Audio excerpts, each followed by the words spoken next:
Hi masters, for you మీకోసం ఛానల్కి స్వాగతం సుస్వాగతం. ముందుగా మన జగద్గురు అయిన బ్రహ్మర్షి పితామహ పత్రిజీ గారికి, మన గురుమాతకి నా ఆత్మ ప్రణామాలు మాస్టర్స్. ఓకే మాస్టర్స్, ప్రతిరోజు మన ఛానల్లోని ధ్యానం, స్వాధ్యాయం, సజ్జన సాంగత్యం జరుగుతుంది మాస్టర్స్. అలాగే జూమ్ సెక్షన్లో పాల్గొన్న మాస్టర్లకి, యూట్యూబ్లో చూస్తున్న మాస్టర్లకు కూడా ధన్యవాదాలు తెలుపుకుందాం. ఓకే మాస్టర్స్, ఈ రోజు మన ఛానల్కి సీనియర్ పిరుడు మాస్టర్ గారు అయిన శ్వేత గారు మిర్యాలగూడ నుంచి వచ్చారు. మేడం గారిని సాదరంగా ఆహ్వానించుకుందాం. ఈ రోజు మేడం చెప్పబోయే టాపిక్ యంత్రశక్తి, మంత్రశక్తి, ఆత్మశక్తి. ఈ గొప్ప ఆత్మజ్ఞానం అందించడానికి మేడం గారికి వెల్కమ్ చెప్దాం మాస్టర్స్. నమస్తే madam, welcome madam. Thank you. ముందుగా మనందరి గురువైన బ్రహ్మర్షి పితామహ పత్రిజీ దంపతులకు హృదయపూర్వక ధన్యవాదాలు. అలాగే ప్రతిరోజు ఎంతో అద్భుతమైన ఆత్మజ్ఞానం బోధిస్తున్న తటవర్తి దంపతులకు హృదయపూర్వక ధన్యవాదాలు. నాకు ఇంత చక్కని అవకాశం ఇచ్చిన ఫర్ యూ ఛానల్ టీం అందరికీ హృదయపూర్వక ధన్యవాదాలు. అలాగే ఈ జూమ్ సెక్షన్ లో ఉన్న ఆత్మ బంధువులందరికీ నా హృదయపూర్వక ధన్యవాదాలు. నా పేరు శ్వేత, మాది మిర్యాలగూడ. ఈ రోజు నేను చెప్పబోయే టాపిక్ తటవర్తి రాఘవరావు సార్ రాసిన బుక్ లో నుంచి, ధ్యాన శక్తి అనే బుక్ లో నుంచి ఒక టాపిక్. యంత్రశక్తి, మంత్రశక్తి, ఆత్మశక్తి, వీటి గురించి తెలుసుకోవాలి. మనకు ముఖ్యంగా ఈ లోకంలో మూడు రకాల శక్తులు ఉన్నాయి. మానవుడు మూడు రకాల శక్తుల మీద ఆధారపడి జీవిస్తున్నాడు. అవి ఒకటి యంత్రశక్తి, రెండు మంత్రశక్తి, మూడు ఆత్మశక్తి. గమనిస్తే మనం కలియుగంలో మానవులు పూర్తిగా యంత్రశక్తి మీదనే ఆధారపడ్డారు. ఎందుకంటే మనం ఉదయం లేచిన కానించి రాత్రి పడుకునే వరకు ప్రతిదీ కూడా మనం యంత్రశక్తి మీదనే ఆధారపడ్డామని చెప్పవచ్చు. కృతయుగంలో లేక సత్యయుగంలో పూర్తిగా ఆత్మశక్తి మీదే జీవించేవారు. ద్వాపర యుగం, త్రేతాయుగంలో మంత్రశక్తి కలిగి ఉండేవారు. ఆ శక్తిని ఉపయోగించుకొని వారిని మనకి పురాణాలు చెబుతున్నాయి. అలాగే కృతయుగంలో లేక సత్యయుగంలో పూర్తిగా ఆత్మశక్తితోనే జీవించేవారు. అంటే వాళ్ళు బాగా ధ్యానం చేసేవారు అన్నట్టు. కృతయుగం అంటే సత్యయుగంలో అందరూ ధ్యానం చేసేవారు. ద్వాపర యుగం, త్రేతాయుగంలో మంత్రశక్తి ఉండేది అన్నట్టు. కలియుగంకి వచ్చేసరికి ఏమైంది, మొత్తం యంత్రశక్తి. ఇప్పుడు మనం చూడండి, ఉదయం లేచిన కానించి రాత్రి పడుకునే వరకు, అంటే మనం ఉదయం లేవగానే వేడి నీళ్లు తాగాలి అంటే గీజర్ ఆన్ చేస్తాం. స్నానానికైనా సరే, మనం పిండి రుబ్బుకోవాలంటే మిక్సీ, పప్పు రుబ్బుకోవాలంటే గ్రైండరు, బట్టలు వేయాలంటే వాషింగ్ మిషన్, మనకు చల్లటి గాలి కావాలి అంటే ఫ్యాన్, ఏసీ, ఇంకా అన్ని సౌలభ్యాలు ఎంత సుఖంగా ఉన్నాయి అంటే అన్ని యంత్రశక్తి. మానవుడు కనిపెట్టింది అన్ని యంత్రశక్తి, మనం సుఖంగా ఉండడానికి. ఎన్ని రకాలే ఉన్నాయో. ఉదయం లేచిన కానించి మనమే కాదు, స్టూడెంట్స్ కూడా క్యాలిక్యులేటర్స్, ఇంకా కంప్యూటర్స్, ల్యాప్టాప్లు, ఇలా ఏది చూడు యంత్రం మీదనే ఆధారపడ్డాం. మనము కాసేపు కరెంటు పోతే ఏదన్నా చేయాలి అనుకున్నది చేయలేము. నేనైనా సరే ఇప్పుడు ఏదైనా చట్నీ అయినా చేయాలంటే చేయలేను మిక్సీ, ఎందుకంటే దాని మీద పూర్తిగా ఆధారపడ్డాం. మళ్ళీ కరెంట్ వచ్చేదాకా దానికోసం వెయిటింగ్ చేస్తాము. అప్పట్లో పూర్వం రోజుల్లో అయితే యంత్రశక్తి లేకపోయినా వాళ్ళ స్వశక్తి మీద పనిచేసేవాళ్ళు. ఎందుకంటే పూర్వం ఇన్ని రకాల యంత్రాలు ఏమీ లేవు. మిక్సీలని, గ్రైండర్లని, వాషింగ్ మిషన్లని, ఇంకా ఏవి అసలు అన్ని వాళ్ళు కష్టపడి చేసేవాళ్ళు కాబట్టి ఆరోగ్యంగా ఉన్నారు. కానీ ఇప్పుడు మనం పూర్తిగా యంత్రశక్తి మీదనే ఆధారపడ్డాం. స్టూడెంట్స్ లో కానీ, మనం ఎక్కడైనా సరే, ఏ ఫీల్డ్ లో అయినా సరే, ఇప్పుడు ఒక వ్యవసాయం చేయాలన్నా సరే, పంట వేయాలన్నా, క్లీనర్స్, గుంతలు తీయాలన్నా, పంట కొయ్యాలన్నా, విత్తనాలు వేయాలన్నా, ఆ విత్తనాలని ట్రక్కులోకి మార్చాలన్నా లారీలని, డాక్టర్స్ అని, ఇలా ప్రతిదానికి యంత్రాలనే ఉపయోగిస్తున్నారు. చూసిన ఏది లేకపోయినా, మనకు యంత్రం లేకపోతే మన జీవితం అసలు అస్తవ్యస్తంగా అయిపోతది అన్న పరిస్థితికి మనం ఉన్నాం కలియుగంలో. అంటే ప్రతిదీ కూడా డాక్టర్స్ కూడా ఎన్నో రకాల ఎక్విప్‌మెంట్ వచ్చాయి. వాళ్ళు స్కాన్ చేసేదైనా, ప్రతి దానికి అసలు ఎన్ని యంత్రాలు ఉన్నాయో మానవుడు కనిపెట్టింది. అవన్నీ యంత్రశక్తి వల్లనే పనిచేస్తున్నది. కలియుగంలో అంటేనే మనం ఉదయం లేచి నుంచి రాత్రి పడుకునే వరకు మొత్తం యంత్రాల మీదనే పూర్తిగా ఆధారపడ్డాం. అలా ప్రయాణించడానికి బైకులు గానీ, ట్రైన్‌లు కానీ, ఏరోప్లేన్‌లు కానీ, ప్రతీదీ మొత్తం మనం జీవన విధానం ఎలా ఉంది చూసుకుంటే యంత్రాల మీదనే పూర్తిగా ఆధారపడి ఉన్నాము. ఆఖరికి గుండు సూది నుంచి విమానాల వరకు ఏది తయారు చేసినా అన్ని యంత్రాల మీదనే. పంటలు వేయడానికి కూడా, విత్తనాలు వేయడానికి కూడా ఎన్నో రకాలు ఉన్నాయి. మొత్తం ఎంజాయ్మెంట్ వినోదాలకి కూడా ఎన్నో రకాల యంత్రాలను వచ్చాయి. ఆఖరకు శత్రువులతో యుద్ధాల్లో చెయ్యడానికి కూడా ఎన్నో రకాల ఆయుధాలొచ్చాయి. ఫిరంగులని, రాకెట్స్ అని, ట్రక్కులని అలా యంత్రాలు ప్రతీదీ చూసినప్పుడు అన్ని యంత్రాల మీదనే మన జీవితం అంతా ఆధారపడింది అన్నది అర్థమవుతుంది.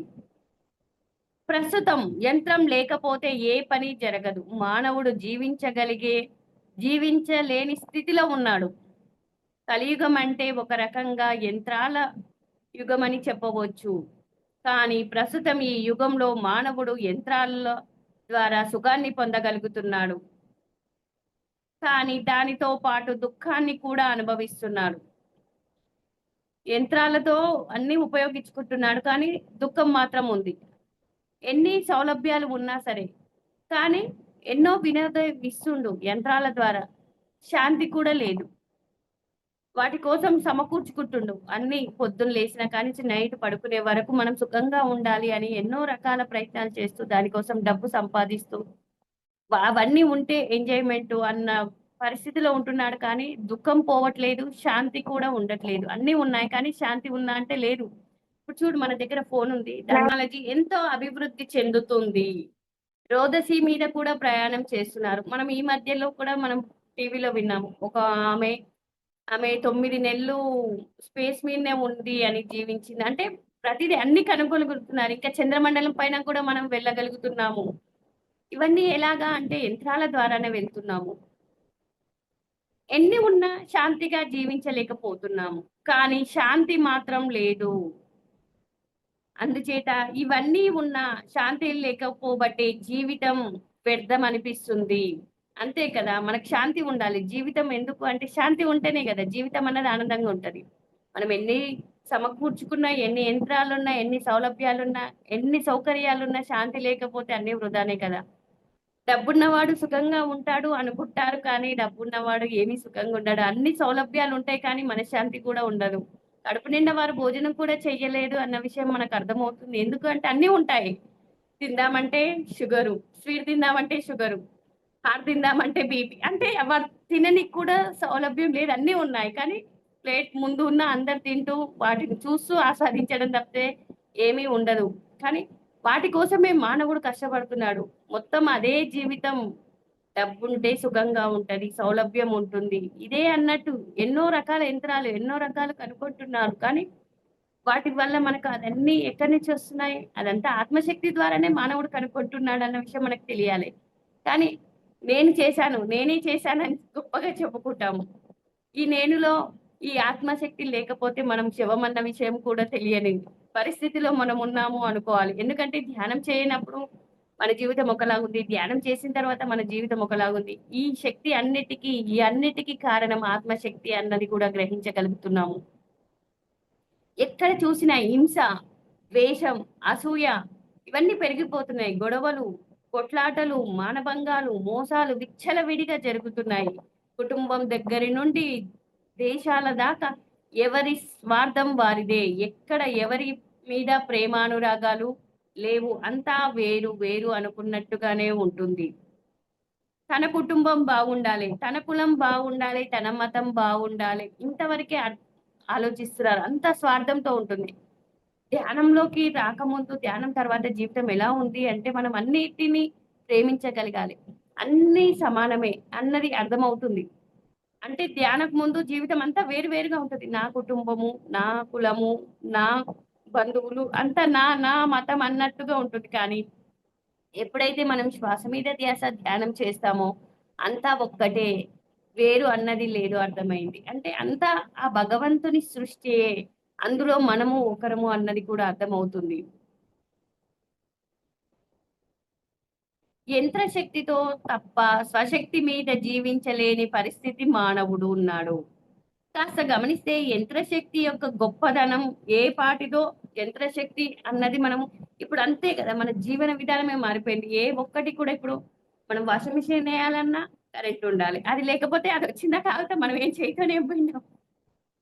మిక్సీ వేయాలన్నా అది వచ్చిందా కావడం లేదంటే ఏదన్నా మిక్సీ వాడకుండా చేసేది ఉంటే చేసి పంపించేస్తాం. కానీ దాని మీదనే ఆధారపడ్డాం.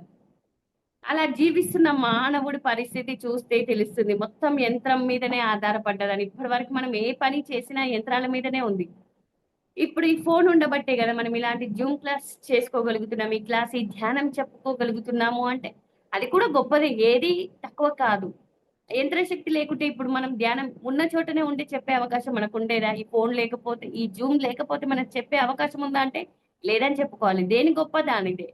అన్నీ మానవుడు కనిపెడుతున్నాడు. అన్నీ గొప్పవే. కానీ ఏ దాన్ని తక్కువ తీసేయలేదు. దాన్ని మనం వినియోగించే దాన్ని బట్టి ఉంటుంది. ఎలా వినియోగించుకోవాలి? దాన్ని మంచికి వినియోగించుకోవాలా? చెడుకు వినియోగించుకోవాలా? అన్నది మనకు మనం ఆలోచించాలి. మంత్రశక్తి కానీ సృష్టిలో యంత్రశక్తి కాకుండా మంత్రశక్తి కూడా ఉండడం మంత్రశక్తి యంత్రశక్తి కంటే గొప్పది. మంత్రశక్తి యంత్రశక్తి కంటే గొప్పది. అంతే కదా! పూర్వం అసలు మంత్రాల వల్లనే శపిస్తే ఉట్టిగా వాటర్ చల్లితే రాయిగా మారిపోయారు అంటే అప్పుడు మంత్రాలకు అంత పవర్ ఉంది. ఇప్పుడు అవి మంత్రాలంటే ఉచ్చరిస్తారు. కానీ ఫలితాలు శూన్యం. గమనిస్తే తెలుస్తుంది. కలియుగంలో మంత్రాలు చదువుతున్నారు. కానీ వాటి ఫలితాలు లేవు. ఎందుకంటే మంత్రం అన్నది నోటితో ఉచ్చరించేది ఉంటది. దాన్ని ఏ విధంగా ఉచ్చరిస్తే దానికి శక్తి పుస్తకాల్లో మంత్రాలు ఉంటాయి. అవి ఎప్పుడు వాటి శక్తి ఉంటుందంటే మనం ఉచ్చరించినప్పుడే వాటికి శక్తి వస్తుంది. అది ఉచ్చరించకుండా మనం అన్ని విష్ణు సహస్రనామం కానీ, ఏది లలిత సహస్రనామాలు అన్నీ ఉన్నాయి. అవన్నీ పెట్టుకున్నంత మాత్రం వాటి శక్తి ఉండదు. వాటిని మనం ఎప్పుడైతే ఉచ్చరిస్తామో వాటి శక్తి ఉంటుంది. అది సరిగ్గా పలకాలంటారు. నోటితో పలికేది నోటితో పలకాలి. నాలుకతో పలికేది నాలుకతో. ఆ విధంగా అయిన రీతిలో అయితేనే వాటికి శక్తి ఉంటుందంట. లేకుంటే అవి ఉంటాయి కానీ వాటికి శక్తి శూన్యంగా ఉంటుందంట. పూర్వం ఈ యాగాల్లో మంత్రించిన నీళ్లు జల్లి చె శపిస్తే జరిగిపోయేటివన్నట్టు. వాళ్ళు నీళ్లు చల్లంగానే ఒక కుక్కగా మారమంటే కుక్కగా మారిపోయేటోళ్ళు. రాయిగా మారిపో అంటే రాయిగా మారిపోయారంటే ఆ మంత్రాలకు అంత శక్తి ఉంది. ఎందుకు పూర్వం పాము కాటుకైనా, తేలు కాటుకైనా ఈ దవడలు వాయిసినా మా మమ్మీ మంత్రం వేసేది. కత్తితో ఏదో అనేది అని తను చెప్పారు. అంటే అప్పుడు పనిచేశాయి. ఇప్పుడు పని చేస్తామంటే చెయ్యట్లేదు. ఎందుకంటే వాటికి తగ్గట్టు మనం శక్తిని ఇవ్వట్లేదు. ఉచ్చారణ ఇవ్వట్లేదు. ఏవన్నా ఇవి వాసిన చిన్న ఏదన్నా పురుగు ముట్టిందంటే వాళ్ళు మంత్రం వేసేవాళ్ళు. మా మమ్మీ కూడా ఏసేది. రాజులు జాసిగా మారిపోయారు. కానీ మంత్రాలు చదవగలిగారు. అంతే తప్ప శక్తి ప్రదర్శించలేరు. అలాగే పూర్వం మంత్రశక్తితో పుష్పక విమానం నడపగలిగారు. మంత్రించి మందులిచ్చి రోగాలు నయం చేసేవారు. మంత్రాలతో మహత్యాలు చేసేవారు. అలా మంత్రం వేసి తేలు కానీ, పాము కానీ ఇందాక చెప్పుకున్నాం. అంటే అవన్నీ ఉన్నాయి కాబట్టి వేశారు అప్పుడు జరిగాయి. ఇప్పుడు అవన్నిటికి మంత్రాలు పని చేయట్లేదనే చెప్పాలి. అలాగే మంత్రాలతో పూజలు చేస్తున్నారు. నోములు, వ్రతాలు చేస్తున్నారు కానీ అనుకున్న ప్రయోజనాలు చేకూరడం లేదు. అలాగే యజ్ఞ యాగాదులు చేస్తున్నారు కానీ ఆశించిన ప్రయోజనం చేకూరడం లేదు. మంచి ముహూర్తం పెట్టి ఎన్నో వేల పెళ్లిళ్ళు జరుగుతున్నాయి. అందులో ఎన్ని సుఖంగా ఉన్నారు? ఎంతమంది సుఖంగా ఉన్నారు? మంచి ముహూర్తమే అని ఆ ఒక్క ముహూర్తంలో లక్షల పెళ్లిళ్ళు జరుగుతున్నాయి. ఆ లక్షల పెళ్లిళ్ళు సంతోషంగా ఉన్నారా? వారి దాంపత్య జీవితం గాని, వాటి కుటుంబ పరంగా ఉన్నాయా అంటే లేవని చెప్పాలి. ఎందుకు? మంత్రశక్తి పని చేసిన వాటికి సరిగ్గా ముహూర్తం చూసి అన్ని చేసిన వారికి అన్ని బావుంటాయా అంటే ఉండయి. ఎన్నో ఒక్కటి బావుంటాయి. అన్ని ఫ్యామిలీలు ఒకేసారి జరిగిన అన్ని ముహూర్తానికి జరిగిన అందరూ సంతోషంగా ఉండలేరు. వివాహాలు చేస్తున్నారు. ఎంతో మంది సంసారాలు బాగున్నాయా అంటే గర్భధారణ చేస్తున్నారు. ఎంతమంది పిల్లలు సంతృప్తికరంగా ప్రవర్తిస్తున్నారు. అలా చెప్పుకుంటూ పోతే ఎన్నో చెప్పుకోవచ్చు. కలియుగంలో మంత్రాలకు శక్తి లేకుండా పోయిందని అర్థం చేసుకోవచ్చు. ద్వాపర యుగంలో, త్రేతాయుగంలో మంత్రశక్తి ఉందని మనకు పురాణాలు ద్వారా తెలుస్తుంది. కలియుగంలో మంత్రశక్తి పని చేయట్లేదు. ద్వాపర యుగం, త్రేతాయుగంలో మంత్రాలకు శక్తి ఉంది. ఆ మంత్రాల శక్తి ఉన్న యాగాల్లో మానవుల జీవితాలు ప్రస్తుతం అంతే దుర్బలంగా లేదు. మానవుడు ధర్మయుక్తంగా జీవించేవారు. ఎప్పుడు త్రేతాయుగం, ద్వాపర యుగంలో ధర్మయుక్తంగా జీవించారు. మంత్రశక్తి పనిచేసింది. ధర్మం గురించి, అధర్మం గురించి ఆలోచించేవారు, యజ్ఞయాగాలు చేసేవారు, ఫలితాలు పొందేవారు. అంటే ధర్మంగా ఉన్నవాళ్ళు, సత్యంలో జీవించిన వాళ్ళే ఆ యజ్ఞ ఫలితాలు పొందారు. అందరూ చేసినా అందరూ ఆ ఫలితాన్ని పొందలేరు అన్నది మనం అర్థం చేసుకోవాలి. మంత్రశక్తి ఉపయోగించుకొని ద్వాపర యుగంలో ధర్మం 2 పాదాల్లో ఉందని చెబుతున్నారు. అలాగే త్రేతాయుగంలో ధర్మం 3 పాదాల్లో ఉందని చెబుతున్నారు. యంత్రశక్తి కంటే మంత్రశక్తి గొప్పదని అర్థమవుతుంది. మరి ప్రస్తుతం కలియుగంలో మంత్రాల శక్తి ఎందుకు పోయింది చూస్తే మంత్రాలు ఉన్నాయి కానీ శక్తి లేదు. కారణం తెలుసుకుందాం. కలియుగంలో ధర్మం అన్నది ఒక్క పాదం మీదనే ఉంది. త్రేతాయుగం, ద్వాపర యుగం అప్పుడు 3 పాదాల్లో ఉండేది 2 పాదాలకు వచ్చింది. 2 పాదాల్లో ఉండే ధర్మం ఒక పాదానికి వచ్చింది అంటే ధర్మం లేదు. ఏ పని మనం ధర్మయుక్తంగా చేస్తున్నాం. చేయవలసిన పని చెయ్యట్లేదు. అధర్మంగా ఉండడం వల్ల మంత్రాలకు శక్తి లేదు. దానికి కారణం ఏంటో కూడా తెలుసుకుందామన్నారు. మంత్రాలకు శక్తి ఎందుకు పోయింది? మంత్రాలు నోటితో ఉచ్చరిస్తారు. అలా ఉచ్చరించే వారికి త్రికరణ శుద్ధి ఉండాలి. అంటే పని చేసే శరీరం శుద్ధంగా ఉండాలి. మాట్లాడే వాక్కు శుద్ధంగా ఉండాలి. మనసు శుద్ధంగా ఉండాలి. అలా ఉంటేనే ఉచ్చరించే మంత్రాలకు శక్తి ఉంటుంది. ఫలితం వస్తుంది. అలా కాకుండా చెప్పే వాటికి మంత్రాలు ఉంటాయి. వాటికి కానీ శక్తి ఉండదు. అంటే త్రికరణ శుద్ధి అన్నారు. మనకు సాధకునికి కూడా త్రికరణ శుద్ధి చాలా అవసరం అన్నారు. అంటే మన శరీరం ఎలా అయితే ఆలోచిస్తామో, ఏమి మాట్లాడతామో అదే చెయ్యాలి. 3 ఒకే విధంగా ఉండాలి. త్రికరణ శుద్ధి ఉండాలి అన్నారు. త్రికరణ శుద్ధి లేకుండా మంత్రాలు ఉచ్చరించిన వాటికి శక్తి ఉండదు అని చెబుతున్నారు. శరీరం శుద్ధంగా ఉండాలంటే 2 రకాలు. బాహ్య శుద్ధి, 2 అంతర్శుద్ధి. బాహ్య శుద్ధంగా ఉండాలి అంటే స్నానాధికాలు చేయాలి, శుభ్రమైన బట్టలు కట్టుకోవాలి. అంతరం శుభ్రంగా ఉండాలి అంటే ఆహార విషయాలు జాగ్రత్తగా తీసుకోవాలి. ముఖ్యంగా సాత్వికమైన శాకాహారం తీసుకోవాలి. మృతాహారమైన మాంసాహారం తీసుకోకూడదు.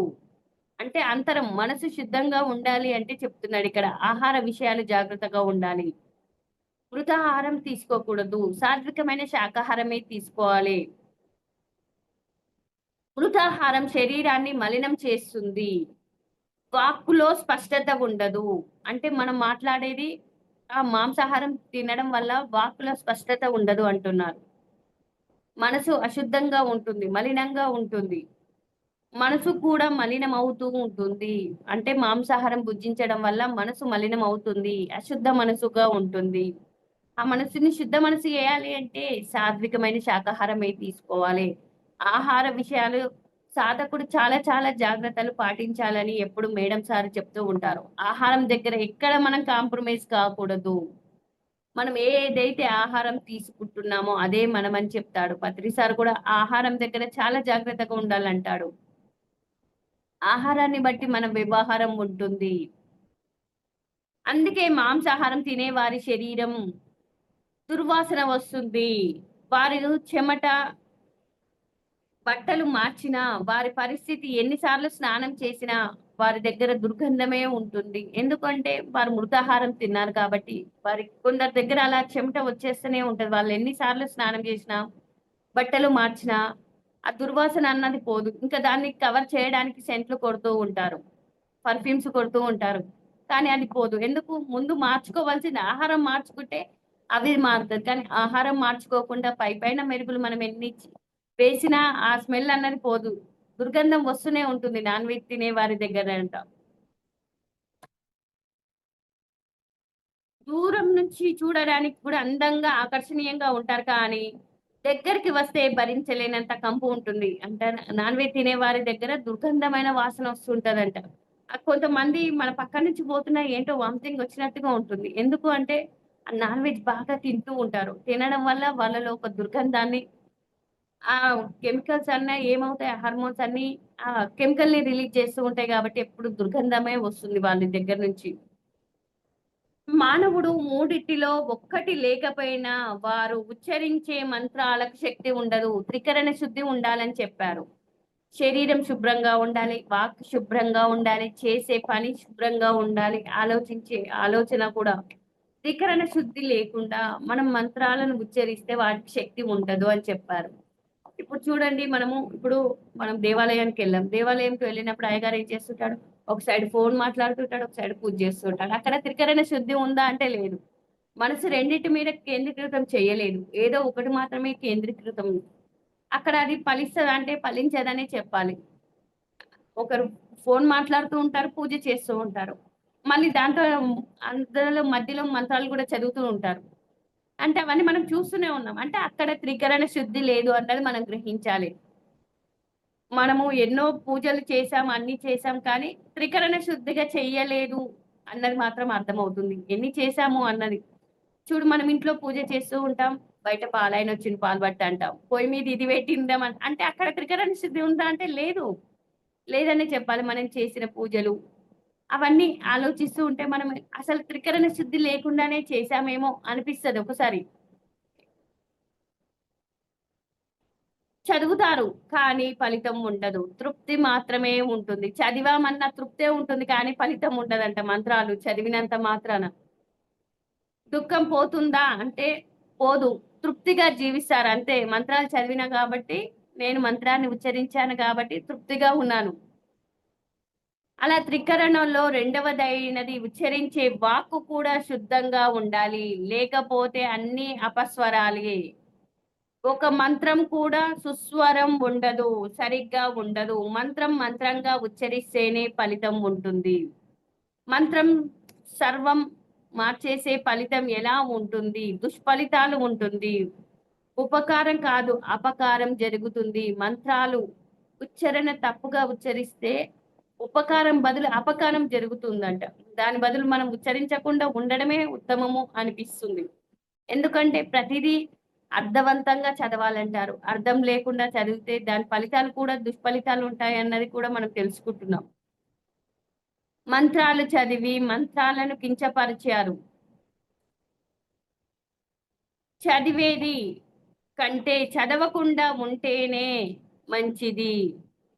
నష్టం రాకుండా, ఫలితాలు రాకుండానైనా ఉంటాయి. అంటే మనం చదివే మంత్రాలకు అలా ఉచ్చరించాలి. త్రికరణ శుద్ధిగా ఉచ్చరిస్తేనే అది వాటికి శక్తి ఉంటుంది. అలాంటప్పుడు మనం వాటిని అపస్వరాలు వస్తే, వాక్కు ద్వారా అపస్వరాలు వస్తే, ఆ మంత్రాలకు శక్తి ఉండదు. అప్పుడు దుష్ఫలితాలు వస్తాయి. మనకు ఫలితం ఆశించి చేస్తున్నాం. దానివల్ల ఇంకా దుష్ఫలితాలు వస్తాయంటే, అలాంటి మంత్రాలను మనం ఉచ్చరించకుండా ఉంటేనే మంచిది. ఫలితం రాకపోతే రాదు కానీ, మనకు దుష్ఫలితాలు రాకుండా ఉండగలుగుతాము. లోకంలో ఇవన్నీ ఆలోచించకుండా ధనాశతో ఇతరులను తృప్తిపరచడం కోసం అలా మంత్రాలు చదువుతూనే ఉన్నారు. అపస్వరాలు దొర్లుతాయని తెలిసి కూడా బాజా భజంత్రీలు వాయించి అపస్వరాలను వినపడకుండా చేస్తున్నారు.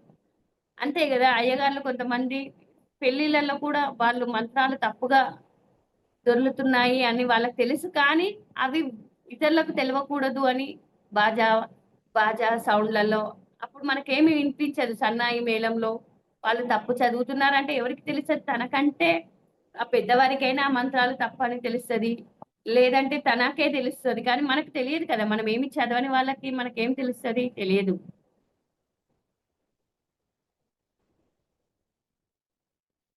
మంత్రాలు చదివితే ప్రయోజనం ఏముంది? అందుచేత మంత్రాల్లో సుస్వరం ముఖ్యం. ప్రత్యయం ఏర్పాటు వల్లనే ప్రయోజనం లేదు. అవి తృప్తినిస్తాయి కానీ ఫలితం ఇవ్వవు. అవి వినేవారికి తృప్తి, వారికి ముక్తిని ఇస్తాయి తప్ప ఇద్దరికి ముక్తిని ఇవ్వవు. అంటే ఫలితాలు ఇవ్వవు. మంత్రాలు చదివే వారికి విన్నవారికి అవి ముక్తిని ఇవ్వవు. ముక్తిని ఇస్తాయి అంటే వాళ్ళు ఇప్పుడు పూజారులైన పూజ చేస్తున్నారు, నోములు వ్రతాలు అవన్నీ చేస్తున్నారంటే దేనికోసం చేస్తున్నారు? ముక్తి కోసం. అంటే వారు ఆహారం వాళ్ళ పొట్ట నింపుకోవడం కోసం చేస్తున్నారు ఇవన్నీ. వారి వాక్కు స్పష్టంగా ఉండాలన్నా, స్ప- స్పష్టంగా ఉచ్చరించాలన్నా వాక్కు శుద్ధంగా ఉండాలి. అంటే వారు అబద్ధాలు మాట్లాడకూడదు. అసత్యాలు చెప్పకూడదు, విమర్శలు చెయ్యకూడదు, దూషణలు చెయ్యకూడదు, ఇలా 2 రకాలుగా మాట్లాడకూడదు. ఇవన్నీ చేస్తున్నారంటే వాక్కులో శుద్ధత్వం లేకపోవడమే.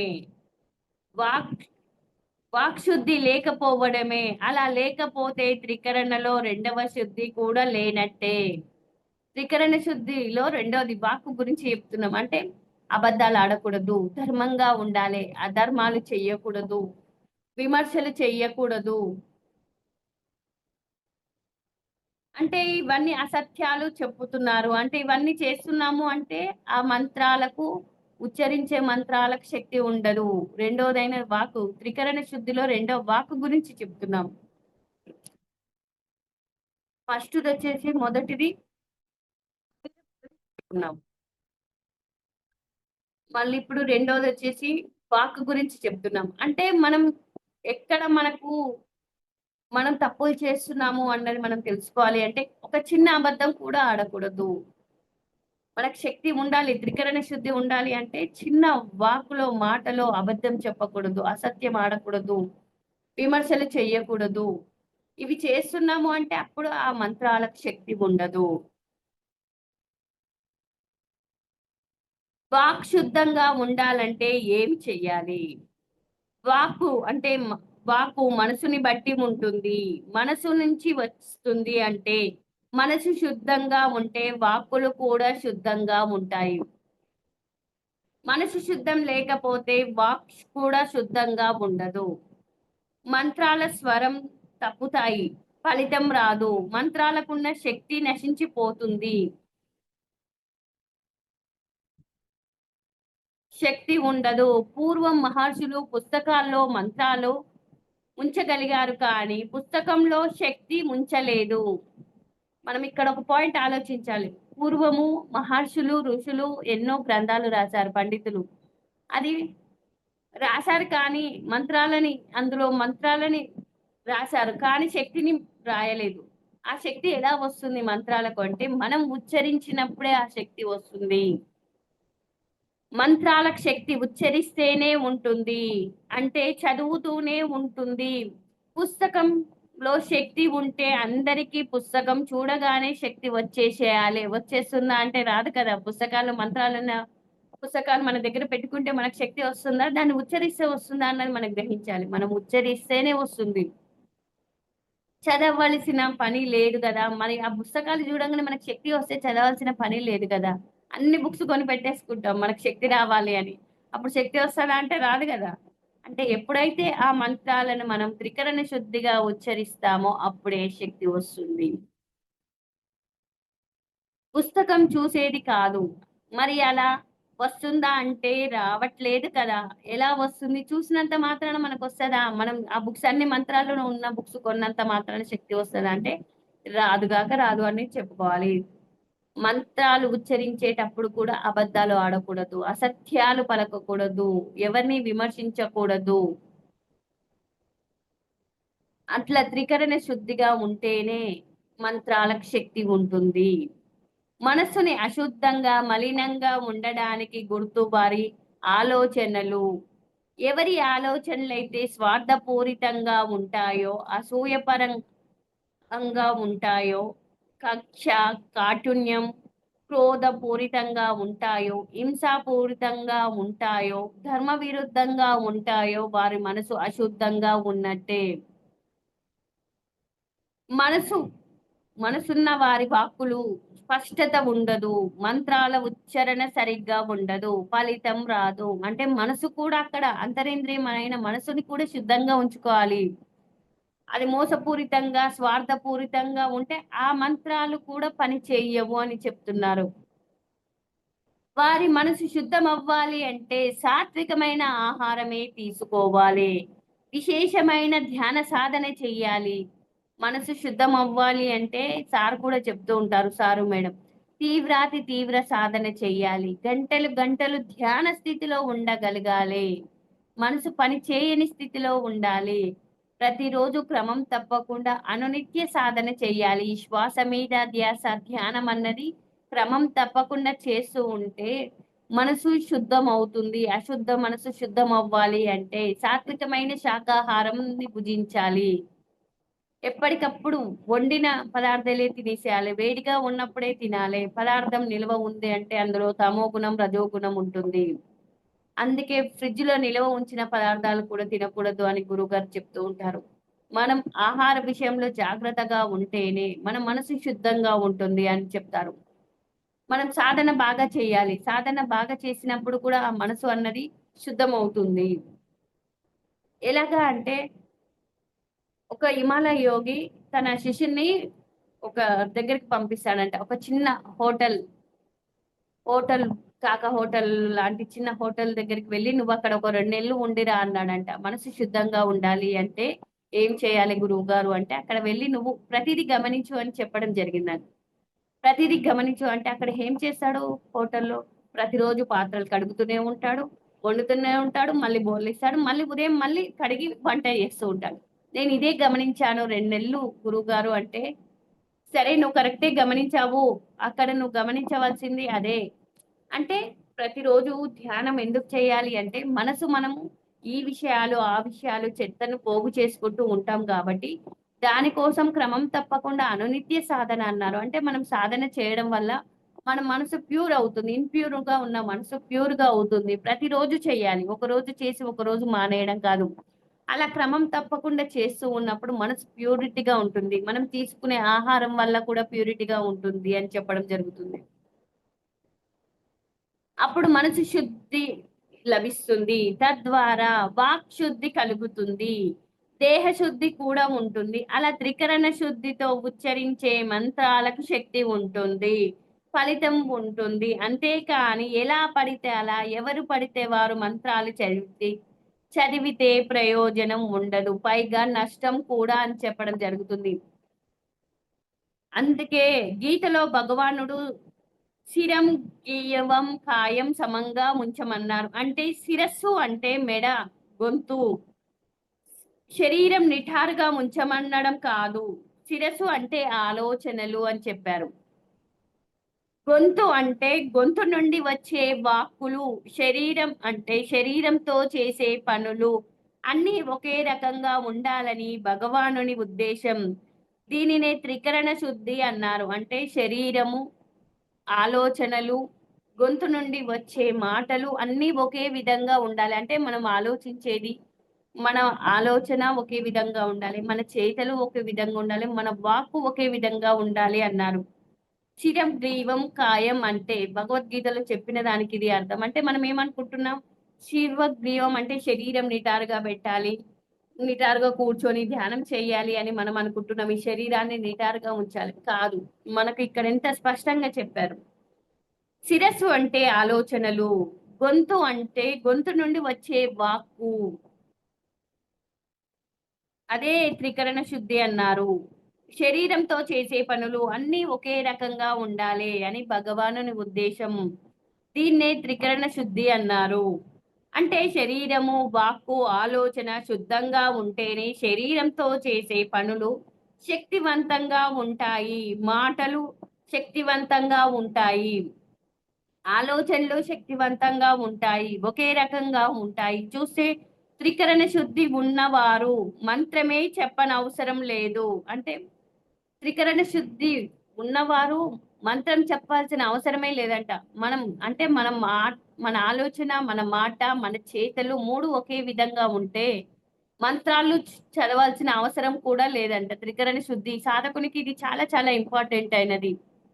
త్రికరణ శుద్ధి ఉండాలి. మనం సాధనలో పురోగతి సాధించాలి. ఉన్న స్థితి నుంచి ఉన్నంత స్థితికి ఎదగాలంటే త్రికరణ కూడా చాలా చాలా ఇంపార్టెంట్ అయినది అని నేను తెలుసుకున్నాను.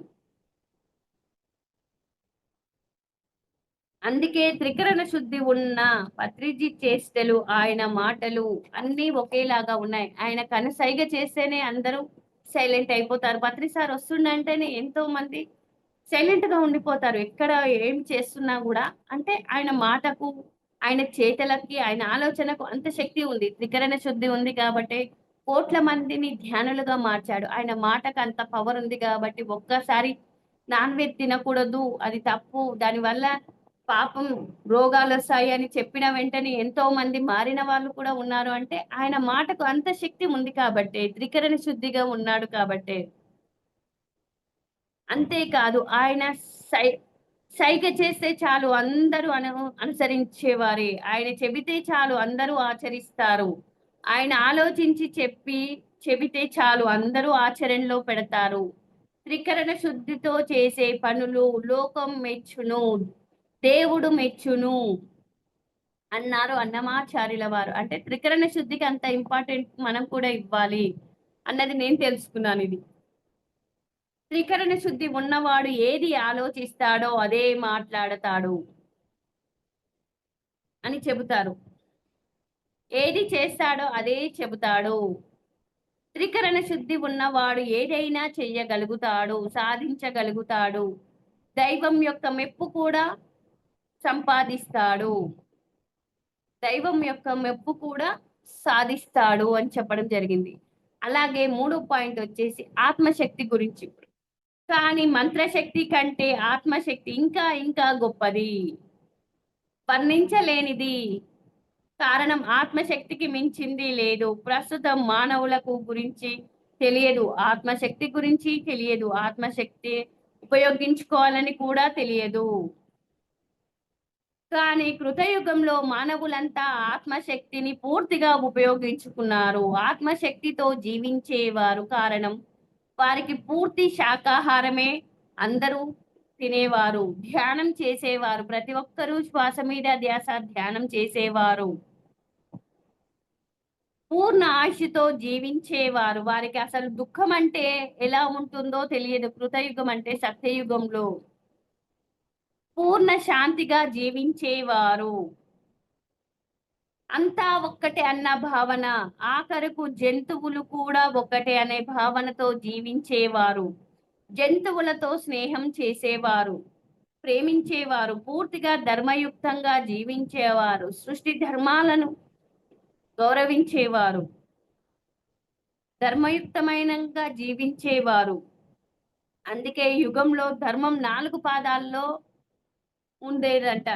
కృతయుగం అంటే సత్యయుగంలో ధర్మం 4 పాదాల్లో ఉంది. త్రేతాయుగం ద్వాపర యుగంకి వచ్చే వరకు 3 పాదాల్లో ఉన్న ధర్మం 2 పాదాలు, కలియుగంకి వచ్చే వరకు 1 పాదంలో ఉందన్నారు. అంటే అంతా అధర్మం, అసత్యం, విరోధాలు, హింస ఇవన్నీ ఉండబట్టి కలియుగంలో ధర్మం అన్నది 1 పాదానికి చేరుకుంది అన్నది మనం తెలుసుకోవాలి.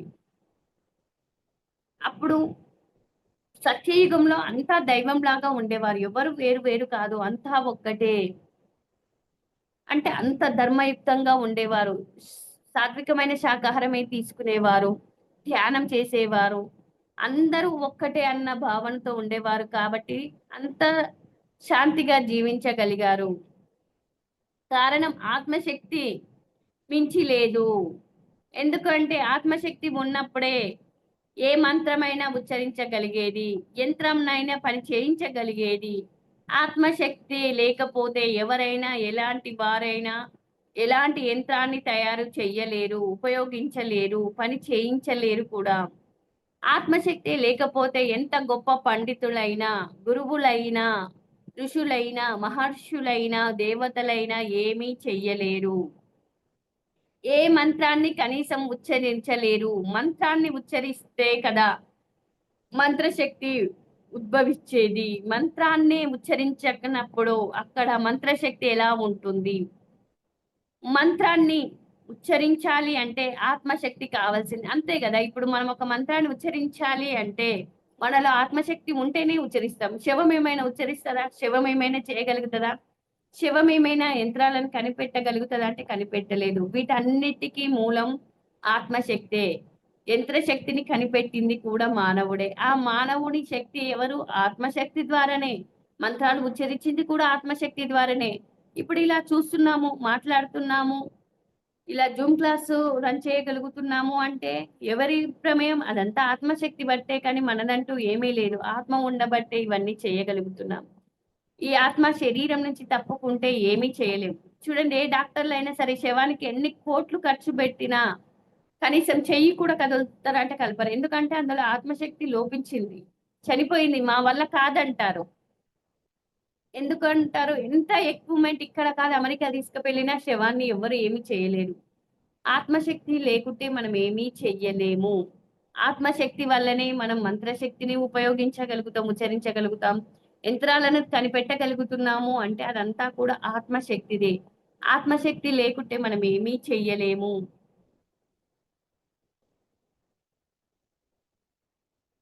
సామాన్యులు కానీ, పండితులే కాదు, గొప్ప గొప్ప వారిని కూడా దేవతలు కూడా భంగపడవలసిందే. ఆత్మశక్తి లేకపోతే అంతే కదా! అంటే ఒకసారి యుద్ధం జరిగిందంట. దేవతలకు, రాక్షసులకు యుద్ధం జరిగినప్పుడు వీళ్ళు అహంకరిస్తున్నారు. దేవతలు అహంకరిస్తున్నప్పుడు వీరికి ఎలాగైనా ఇది లోక కళ్యాణం కోసం చేయవలసింది. వీళ్ళు అహంకారంగా, గర్వంగా ఉంటే అంతా నాశనం అవుతుంది అని సృష్టికర్త ఒక యక్షుని రూపంలో వచ్చాడంట. ఇంద్ర సభ జరుగుతూ ఉన్నప్పుడు దేవతలు, రాక్షసులు దేవతలు గర్వంగా ఫీల్ అవుతున్నారు. మేము దేవుళ్ళం కాబట్టి మా వల్లనే సాధ్యమయ్యింది అని గర్వంగా అహంకరిస్తున్నప్పుడు సృష్టికర్త ఒక యక్షుని రూపంలో దివ్య తేజస్సుతో వచ్చి అందులో సభలో వచ్చాడంట. అప్పుడు వచ్చినప్పుడు ఆయన తేజస్సు ఎవ్వరు చూడలేకపోతున్నారు. ఎంతో గొప్పగా ఉంది ఆయన తేజస్సు. అందరూ అడుగుతున్నారంట, స్వామి ఎవరు మీరు? ఇంద్రుడు ఆయన తలరాతని చూడాలనుకుంటాడంట. అసలు తలరాత కూడా తెలియట్లేదు. ఏంటి ఈయన ఎవరు ఇంత గొప్పవాడు? సృష్టికర్త రావడం అంటే మామూలు మాట కాదు గదా! సృష్టికర్త అంటే అన్నీ ఆయనకే తెలుసు. ఇంకా మనమంతా సృష్టికర్త చేత చేయించబడిన వాళ్ళమే కదా!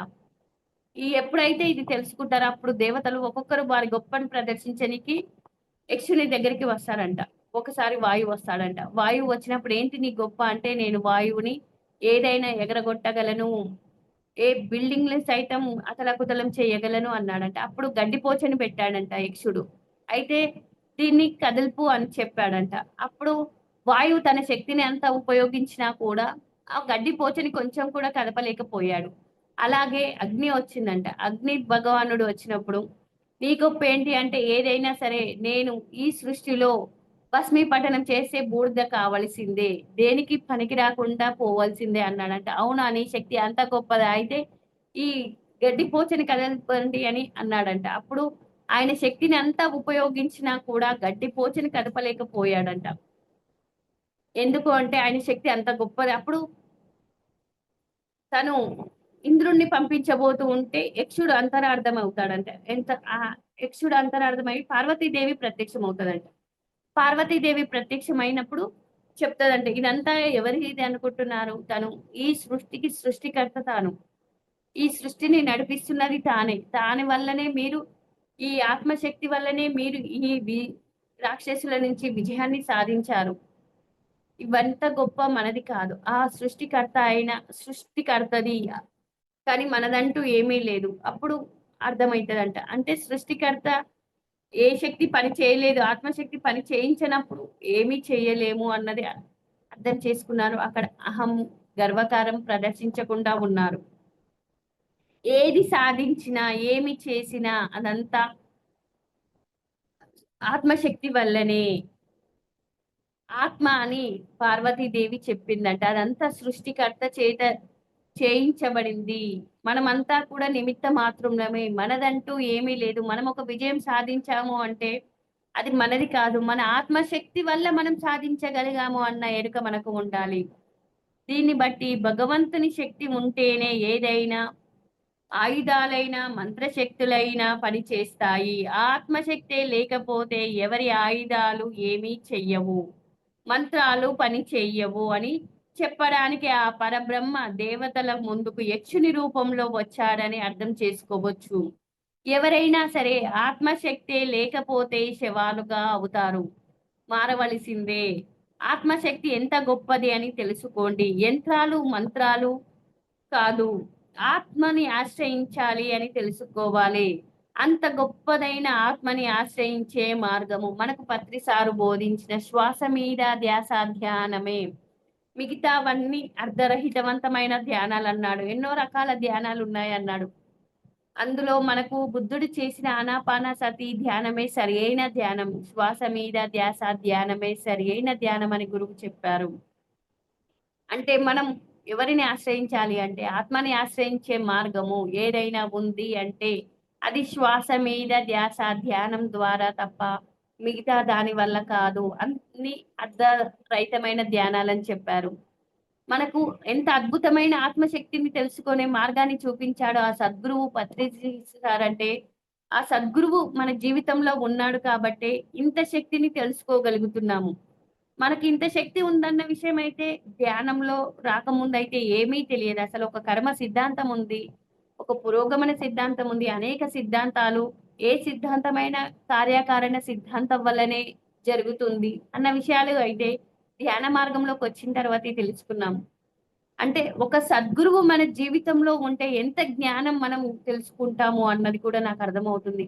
వారు చెప్పిన ప్రతి మాట మనం తూచా తప్పకుండా ఆచరించాలి. ఆచరించినప్పుడే మనం కూడా వారి అంత ఎదగగలుగుతాము. ఎవ్వరు ఇక్కడ గురువులు కాదు, ఎవ్వరు శిష్యులు కాదు, అందరూ ఒక్కటే అన్నాడు. అందరూ సమానమే అని చెప్పాడు పత్రిజీ. నీ శ్వాసే నీ గురువు అని చెప్పాడు. అంటే మన శ్వాస గురించి ఎంత ఎక్కువ తెలుసుకుంటే అంత గొప్ప జీవితం అనుభవిస్తాము. మనం వచ్చిన పర్పస్ ఏంటి, మన లక్ష్యం ఏంటి అన్నది అయితే ధ్యాన జీవితంలోకి వచ్చిన తర్వాతే అర్థమవుతుంది. అంతకుముందు ఏమీ లేదు. తినడం, తాగడం, పండడం ఇదే నా రోజు. ఏంటి చిన్నప్పటి నుంచి చూస్తున్నాం, చిన్నవాళ్ళు పెద్దగా అవ్వడం, పెద్దల వాళ్ళ పెళ్ళిళ్ళు కావడం, ఇదే మళ్ళీ వాళ్ళు పిల్లలు కనడం, వాళ్ళ పిల్లల్ని చూసుకోవడం, ఇంతే చూస్తున్నాం. కానీ మనకంటూ మానవునిగా దైవంగా ఎదిగే లక్షణాలు మనకున్నాయి. ఆ శక్తిని వెలికి తీసే మార్గం అది ఒక శ్వాస మీద ధ్యాస ధ్యానం ద్వారానే అని నేను తెలుసుకున్నాను. అంటే ఈ ఆధ్యాత్మిక మార్గంలోకి వచ్చిన తర్వాతే తెలుసుకున్నాం మన పర్పస్ ఉంది. మనం కూడా పూర్ణాత్మ అంత స్థాయికి ఎదగాలి. మనం భూమి మీదకి వచ్చిందే సాధన కోసం, జ్ఞానం కోసం అని తెలుసుకున్నాము. అంటే ఇది ఒక లక్ష్యాన్ని ఉంది అన్న విషయం ఇప్పుడు ఎంతో మంది ఉన్నారు. కోట్ల మంది ఉంది. అందరికీ వాళ్ళ పర్పస్ భూమి మీదకి వచ్చిన పర్పస్ తెలిసింది అంటే తెలియలే. ఎవరైతే శ్వాస మీద ధ్యాస ధ్యానం చేస్తూ ఆ జ్ఞానాన్ని ఆచరిస్తున్నారో వారికి మాత్రమే వారి పర్పస్ ఏంటో తెలిసింది. మనం పూర్ణాత్మని చేరుకోవాలి. సత్యలోకం మన సొంత ఇల్లు అన్నది అర్థమైపోయింది. అప్పటి వరకి మన రాకపోక తప్పదు. అప్పటి వరకి రాకపోకుండా ఉండాలి అంటే పత్రిజీ చెప్పిన 4 విషయాలు తూచా తప్పకుండా మనం ఆచరించాలి. ఒకటి సరి అయిన ధ్యానం అన్నాడు. శ్వాస మీద ధ్యాస ధ్యానం నిత్య సాధన చేయమన్నాడు. అలాగే సజ్జనులతో సాంగత్యం చేయమన్నారు. ఇప్పుడు ఈ జూమ్ ద్వారా మనం ఏం చేస్తున్నాము అంటే సత్యం తెలిసిన వారితో సాంగతిస్తున్నాం. సత్యం అంటే నిత్యమైంది, శాశ్వతమైంది. సత్యం అంటే భగవంతుడు. ఎప్పుడు మార్పు అన్నది ఉండదు సత్యానికి. ఎన్ని యుగాలు మారినా, తరాలు మారినా మార్పు చెందంది ఈ సృష్టిలో ఏదైనా ఉంది అంటే అది సత్యం. ఆత్మే సత్యం అన్నాడు. ఆత్మే భగవంతుడని చెప్పాడు గురువుగారు. ఇవన్నీ విషయాలు తెలుసుకున్నాము అంటే మనం ఇవి ఆచరించవలసిన విషయాలు. స్వాధ్యాయం అన్నారు. అంటే పుస్తక పఠనం. ఏ పుస్తకాలు చదివితే మనకు మన ఆత్మ ఉన్న స్థితి నుంచి ఉన్నంత స్థితికి ఎదుగుతాము. ఆత్మ జ్ఞానానికి సంబంధించిన పుస్తకాలే చదవాలని గురువుగారు చెప్పారు. ఈ మార్గంలో సేవ అన్నారు. ఎవరికి ఏ సేవ చేయాలి అనుకుంటే అది చేసే స్వేచ్ఛని ఇచ్చాడు గురువుగారు. ఇవి తూచా తప్పకుండా మనం ఎన్ని సబ్జెక్టులు విన్నా పత్రి సార్ చెప్పిన 4 విషయాలు ప్రతిరోజు మనం క్రమం తప్పకుండా ఆచరించవలసినవే. ప్రతిరోజు ఒక గంట అయినా కేటాయించమన్నాడు. స్వాధ్యాయం కానీ, సజ్జన సాంగత్యం కానీ, సేవ కానీ, ధ్యానం కానీ ఇవన్నీ మనం ఆచరించినప్పుడే మనం కూడా ఉన్నంతగా ఎదుగుతాము. ఈ ఆత్మ ఉన్న స్థితి నుంచి ఉన్నంత స్థితికి ఎదగాలి అంటే మనము మంత్రశక్తి కాదు, యంత్రశక్తి కాదు, మన ఆత్మశక్తిని ఆశ్రయించాలి అన్నది నేను గ్రహించాను. దాన్ని ఆత్మశక్తి ఎంత గొప్పది అని చెప్పాడు. సేతు మహాశయుడు కూడా చెప్తాడు, మన ఆత్మ 1000 పసిఫిక్ మహాసముద్రం అంతుంది మన శక్తి అని. ఒక సూర్యశక్తి అంత ఎక్కువ ఉంటే 1000 పసిఫిక్ మహాసముద్రములంత శక్తి మనకుంది అన్నాడు. అంటే ఆ శక్తిని వెలికి తీసే మార్గం ఏదైనా ఉంది అంటే అది మళ్ళీ శ్వాస మీద ధ్యాస ధ్యానమే. ఇది ఎప్పుడైతే మనం ఆచరిస్తామో అప్పుడు మనకు అర్థమవుతది మన శక్తి ఎంత గొప్పది. మనం కూడా గొప్ప వాళ్ళమే. ఏమీ తక్కువ కాదు. నాకు ఇంత చక్కని అవకాశం ఇచ్చిన ఫర్ యూ ఛానల్ టీం అందరికీ హృదయపూర్వక ధన్యవాదాలు. అలాగే పత్రి సార్‌కి, తటవర్తి దంపతులకు, ఈ జూమ్ సెక్షన్ లో విన్న ఆత్మ బంధువులందరికీ హృదయపూర్వక ధన్యవాదాలు. Thank you madam. Thank you madam. Thank you so much madam. For you మీకోసం మన ఛానల్కి వచ్చి ఎంతో గొప్ప ఆత్మజ్ఞానం అందించిన మాస్టర్లందరికీ, చైతన్య లక్ష్మి గారికి, శ్వేత గారికి ధన్యవాదాలు తెలుపుకుందాం మాస్టర్స్. Thank you masters.